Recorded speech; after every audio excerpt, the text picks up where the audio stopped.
안녕하세요. 동물의 세계입니다. 우리는 옛부터 우리의 토종개들인 진돗개와 풍산개, 삽살개 등이 유독 용맹하고 강인하다는 이야기를 자주 들어왔습니다. 풍산개 3마리가 모이면 호랑이도 잡는다는 이야기를 한 번쯤은 들어보셨을 텐데요. 진돗개는 효율적이고 영리한 방법으로 자신보다 훨씬 체급이 큰 멧돼지를 사냥한다는 말도 있는데 이것은 사실일까요? 오늘은 가장 용맹하고 강인한 놀라운 개들의 진실에 관해 알아보겠습니다. 호랑이와 표범도 잡는다는 풍산개의 진실. 풍산개는 우리나라와 북한의 대표적인 사냥개입니다. 대한민국 토종견의 대표주자가 진돗개라면 북한 토종견의 대표주자는 풍산개라고 할 수 있죠. 이름에서 알 수 있듯이 풍산개들의 고향은 함경남도 풍산군입니다. 풍산개는 몸 길이 60cm에서 65cm에 높이는 50cm에서 60cm, 체중은 20kg에서 30kg 정도 나가는 중대형견의 덩치를 가지고 있습니다. 1922년부터 1945년까지 함경북도 청진에서 살았던 러시아 출신의 얀코프스키 일가는 풍산개들을 한국 호랑이와 같은 맹수 사냥에 이용했다는 기록이 있는데요. 미하일 얀코프스키와 그의 아들 유리 게오르그 얀코프스키 그리고 손자인 발레리 얀코프스키 이들 3대는 모두가 이름난 사냥꾼이었다고 합니다. 미하일 얀코프스키는 당시 주변 사람들에게 맹수 사냥의 명수로 불렸다고 하는데요. 얀코프스키 일가는 많은 수의 풍산개들을 이용해 호랑이나 표범, 멧돼지, 곰까지도 사냥했다는 기록이 남아있으며 호랑이를 사냥한 사진, 기록들도 남아있습니다. 생각해보면 이상합니다. 아무리 많은 숫자가 모인다고 해도 고작 20kg에서 30kg의 덩치를 가진 풍산개들로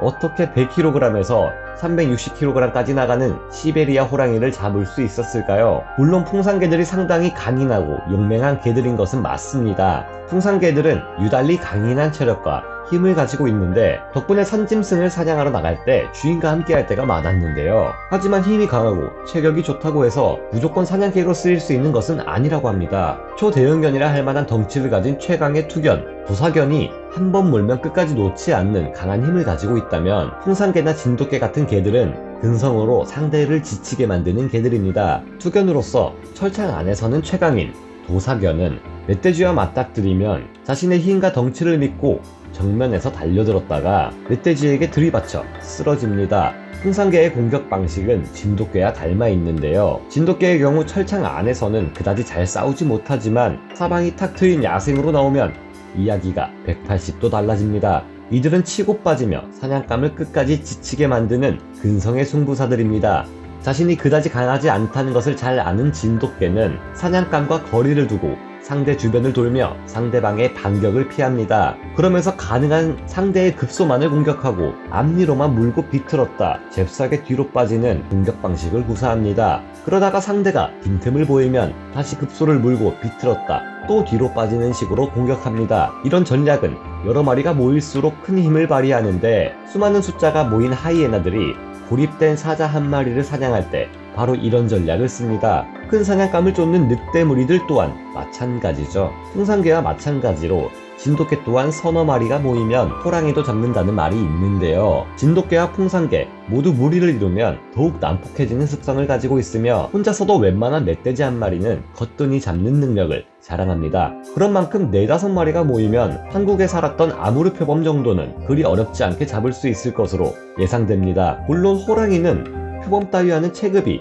비교할 수 없을 정도로 차이나는 최강의 맹수인 만큼 진돗개나 풍산개 모두 감히 급소를 공격하는 식의 행동을 하기 힘들었을 겁니다. 이들은 호랑이 앞에서도 기죽지 않는 용맹함을 가진 사냥개들이지만 가장 작은 100kg대의 호랑이마저도 풍산개나 진돗개 체급의 5배에 달하니까요. 조금 큰 호랑이라면 이 사냥개들과 10배 이상 체급이 차이나는 만큼 호랑이에게 귀싸대기 한 대만 맞아도 골로 갈 수 있습니다. 하지만 이 사냥개들이 호랑이의 발목을 잡고 그동안 총을 든 포수가 호랑이를 쏜다면 호랑이를 잡을 가능성은 크게 올라갑니다. 진돗개나 풍산개가 자신들의 특기를 살려 최대한 민첩하게 움직이며 치명타를 피하고 호랑이의 시선을 끌기만 해도 주인은 호랑이의 급소를 노리고 총으로 쏴 맞출 수 있을 테니까요. 진돗개나 풍산개 모두 주인에 대한 충성심도 굉장히 강하고 거대한 맹수도 두려워하지 않는 용맹함을 가진 만큼 여러 마리가 모여 호랑이의 시선을 끄는 일 정도는 충분히 할 수 있을 것으로 보입니다. 물론 이렇게까지 해도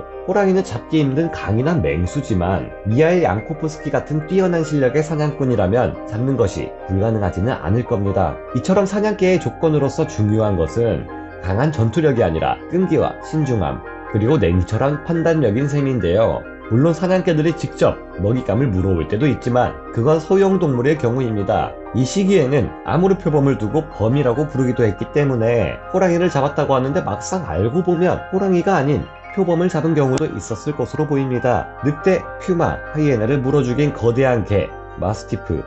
진돗개와 풍산개가 사냥에 가장 적합한 뛰어난 개들이라면 이번에는 중형급 맹수들조차 쓰러뜨리는 가장 거대하고 강한 견종들을 만나보겠습니다. 세상에서 제일 무서운 개가 있다면 그건 의심의 여지 없이 잉글리시 마스티프 혹은 세인트 버나드를 말하는 것일 겁니다. 이 거대한 개는 코끝에서 꼬리까지 몸 길이만 251cm에 달하며 몸무게는 155.6kg이나 되는데요. 기네스북에 가장 무서운 개 항목이 없어지는 바람에 기록되지는 못했지만 166kg이나 나갔던 베네딕틴이라는 이름의 세인트 버나드도 있었습니다. 주로 마스티프 종류의 견종들이 큰 경우가 많은데요. 키 68cm에서 100cm, 체중 54kg에서 130kg 이상의 잉글리시 마스티프는 약 2000년부터 영국에서 전투용 맹수 사냥용 개로 사육되었습니다. 1853년 빅토리아 여왕이 법으로 투견을 금지하면서 지금은 번견이나 군용견으로 개량되었는데요. 이 마스티프 계열의 개들이 덩치가 커진 이유가 있습니다. 이들은 발정나 사나워진 숫소나 순양의 공격성을 통제할 목적으로 만들어진 견종들이기에 큰 덩치에 강한 완력을 가지도록 만들어졌습니다. 이 때문에 이들은 골격이 크고 튼튼해졌으며 가축과 주인을 지키고 성난 소나 양을 제압할 정도의 강한 힘을 가지고 있습니다. 이들은 힘이 세고 주인에 대한 충성심과 보호 본능도 강해 목장을 돌보는 목양견, 경찰견, 군견, 썰매개, 맹인안내견 등 다양한 목적으로 많이 쓰였습니다. 전투력이 강하다 보니 투견으로 오랫동안 쓰이기도 했는데 대형 마스티프 견종인 굴리쿠타는 파키스탄에서 갈색 하이에나와 1대1로 싸워 하이에나를 쓰러뜨렸습니다. 또 다른 마스티프 중 하나인 칸갈은 치악력이 332kg으로 저먼 셰퍼드의 약 3배이며 숫사자의 치악력에 버금갈 정도인데요. 이들은 뼈가 아닌 쇠사슬까지 끊어버릴 정도로 단단한 이를 가지고 있다고 합니다. 칸갈들은 성체급 늑대와 대등하게 싸우거나 죽여버리기도 할 정도로 강한 힘을 자랑합니다. 또 다른 마스티프 종의 한 종류인 코카시안 오브차카 또한 늑대를 물어 죽인 적이 있는데요. 또 마스티프 중 그렇게까지 크지 않은 도고 아르헨티나는 아르헨티나에서 소형 퓨마까지 잡아버렸습니다. 또 다른 마스티프 견종인 로트와일러 또한 치악력이 148kg 정도로 늑대의 치악력에 근접하는 위력을 보여주는데요. 이들은 하나같이 한 번 물면 절대로 놓지 않는 습성을 가지고 있으며 치악력이나 근력면에서 혀를 내두르게 할 정도의 엄청난 견종들이죠. 말이 개지, 늑대나 퓨마, 갈색 하이에나 같은 중형급 맹수나 다름없는 동물들입니다. 아즈텍인들은 치와와 같은 작은 개들만 보다가 이들을 보고는 괴물로 착각했었다고 하죠. 이들은 주인에게 강한 충성심과 애정을 보이는 반면 낯선 사람이나 동물들에게는 맹수로 돌변합니다. 이것도 다 가축과 주인을 지키기 위한 본능 때문이지만 워낙 체급이 강력한 만큼 자칫하면 큰 사고를 낼 수 있죠. 그런 만큼 각별한 주의가 당연히 요구되며 견주는 밖에 이들을 데리고 나갈 때 반드시 입마개를 씌우고 사회와 교육에 각별한 주의를 기울일 필요가 있습니다. 이렇다 보니 여러 나라에서 사육이 금지되는 경우도 많은데요. 마스티프 중 특히 사나운 견종인 핏불테리어, 도사견 같은 경우 웬만한 선진국에서는 모두 제한 대상이 되었으며 필라 브라질레이로, 도고 아르헨티노, 프레사 까나리오 같은 종들의 경우 또한 사육이 금지되거나 제한되고 있습니다. 여기서 말씀드리지 않았지만 이들은 모두 강하고 사납게 돌변할 때도 있는 만큼 사람들로 하여금 차마 말 못할 피해를 당한 동물들이기도 합니다. 그럼 동물의 세계 여기서 마치겠습니다. 감사합니다.